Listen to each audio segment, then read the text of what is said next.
नमस्कार, आप G19 TV देख रहे हैं। इस वक्त आज हिंदू जागरूकता के रूप में गौ मतदाता जागरूकता यात्रा का आगाज किया गया है और इस कार्यक्रम के आयोजक पीठाधीश्वर शंकराचार्य अविवेका मुक्तेश्वरानंद महाराज जी के माध्यम से की गई है, जो आज एन वक्त पर बिहार के पटना शहर में आयोजित इस कार्यक्रम में स्वामी जी ने गौ रक्षकों के लिए और जो गौ मतदाता के रूप में अपने देश को मजबूत करने का काम कर रहे हैं और गौ की रक्षा के लिए संकल्प हैं, तमाम हिंदुओं के लिए इन्होंने जागरूकता के रूप में पदयात्रा निकाली है।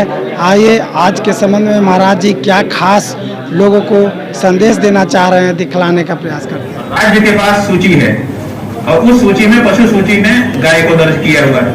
अब पाठ्य पुस्तकों में ये पढ़ाया जा रहा है काऊ इज एन एनिमल, गाय एक पशु है। तो जब गाय पशु है तो पशु जैसा उसके साथ व्यवहार होगा। हमारे यहाँ कभी गाय बेची खरीदी जाती थी? शास्त्र में बेचने खरीदने का निषेध है। जब से पशु हो गई तब से खरीद बेच इसकी हो रही है, गाय नहीं बेच। इसीलिए हमारे यहाँ हर मौके पे गौदान होता था कि किसी को गाय की जरूरत हो तो जहाँ गौदान हो रहा है वहां जाके खड़ा हो जाएगी, हमें दे दीजिए। तो गौदान से गाय का विनिमय होता था, इधर से उधर घर बदलती थी, बेची खरीदी नहीं जाती थी कभी गाय। तो ये जो बेची खरीदी जा रही है ये पशु घोषित करने के कारण, और इसीलिए हमारा आंदोलन जो है वो कहता है कि गाय को पशु सूची से हटा करके मां के रूप में उसको दर्ज किया जाए। इसीलिए हम राष्ट्रमाता या राज्य माता की मांग कर रहे हैं कि पहले उसको माँ तो कहो, ये मूल बात है। जब माँ कह देंगे तो आप देख लीजिएगा जो घरों से निकाली जा रही है वो नहीं निकाली। देखिए पूरे देश में अभी हमने बताया कि 8 राज्यों में चुनाव बाई इलेक्शन हो रहा है, सब जगह हमारे गौ माता के प्रत्याशी खड़े हो रहे हैं। तो अब कहाँ ये बात आपका प्रश्न बनता है? हाँ, ये अच्छा प्रश्न आपने पूछ लिया कि हम चुनाव लड़ेंगे कि नहीं लड़ेंगे। तो हम आपको बताना चाहेंगे कि हम शंकराचार्य हैं, धर्माचार्य हैं, हमारी अपनी एक मर्यादा है।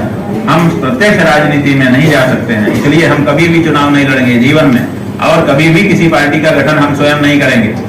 हम केवल वातावरण निर्मित कर रहे हैं ताकि सनातनी लोग प्रेरित होकर के सनातनी राजनीति देश में शुरू करें और सनातनी जनता की जो पीड़ा है उसको दूर करने के लिए। ऐसा है कि अभी मध्य प्रदेश के न्यायालय से हम लोगों ने आदेश करवाया है, वहां पर ये प्रश्न आया था और आज मध्य प्रदेश के न्यायालय ने आदेश कर दिया कि गौ माता के मरने पर उनका दाह संस्कार होगा और वहां पर होना शुरू हो चुका है।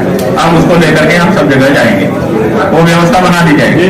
आज की राजनीति पूरी तरह जातीय समीकरण पर डिपेंड है, उसी अनुसार से राजनीतिक दल अपना अपना प्रत्याशी उतारते हैं। तो गौ रक्षक उसमें कहाँ? देखिए गौ रक्षक जो है वो गाय को माता मानते हैं, और जब हम सब जात के लोग गाय को माता मान रहे हैं तो हम सब भाई भाई हैं। जाति के आधार पर हम आपस में नहीं लड़ेंगे, हम सब इकट्ठा होकर के अपने शत्रु से लड़ेंगे, आपस में नहीं लड़ेंगे। तो ऐसे ही वितरण करते हैं सभी दल, जहाँ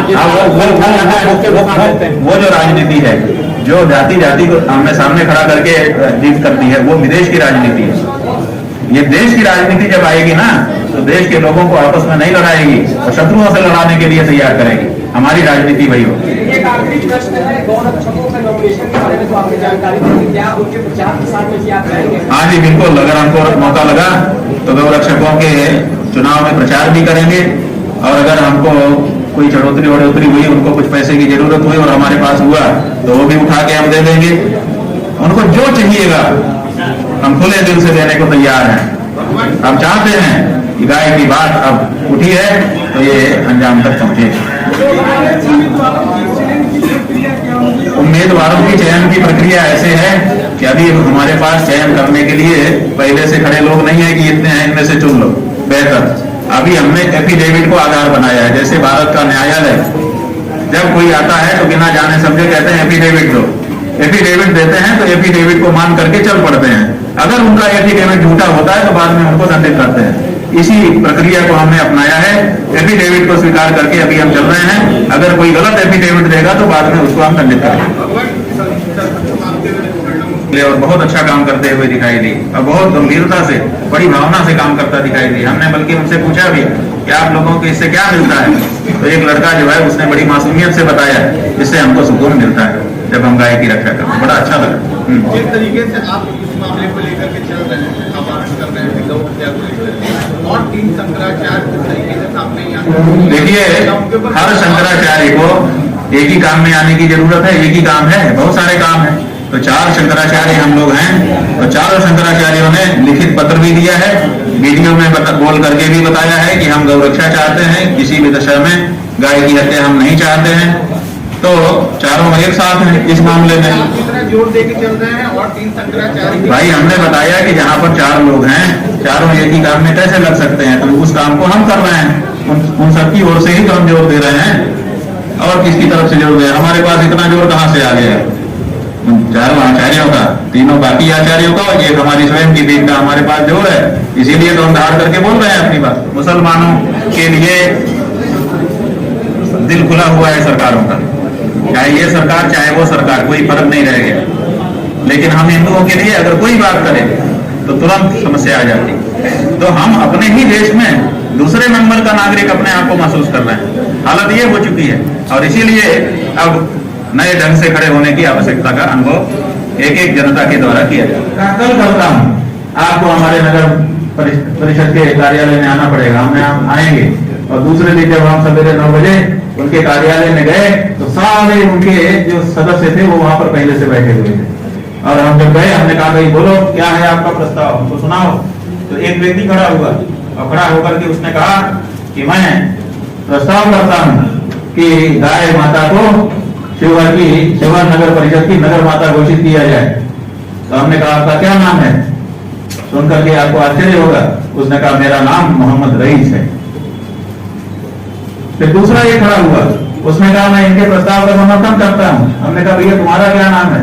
बोला मेरा नाम मोहम्मद सकलैन है।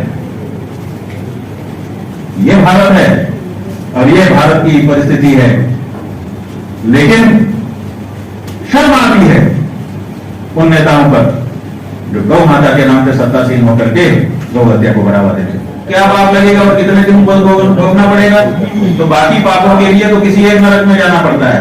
गाय की हत्या करने वाले को हर नरक में जाना पड़ेगा, वहां जा जाकर के हर नरक का पाप दुख भोगना पड़ेगा। और कितने दिन? जो गाय मारी गई है उस गाय के शरीर में जितने रोए हैं उतने वर्ष तक। तो एक गाय के शरीर में कितने रोए हैं? तो वैज्ञानिकों ने गिना हुआ है कि मनुष्य के शरीर में 45 लाख से लेकर के 50 लाख रोए होते हैं, रोमकूप, और गाय के शरीर में इससे दुगने होते हैं, मतलब 1 करोड़।